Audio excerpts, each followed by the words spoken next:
हयात, हयात, हयात, रुक जाओ। देखो मेरी बात सुनो, रिलैक्स हो जाओ, मेरी पूरी बात सुनो, मैं सब कुछ तुम्हें एक्सप्लेन कर देता हूँ। मुझसे बात मत कीजिए, चाहिए दीदन के पास। हयात, प्लीज मुराद।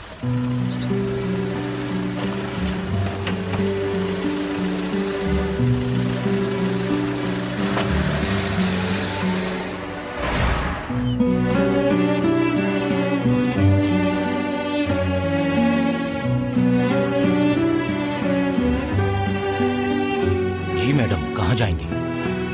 मालूम नहीं, बस मैं यहाँ से कहीं दूर जाना चाहती हूँ।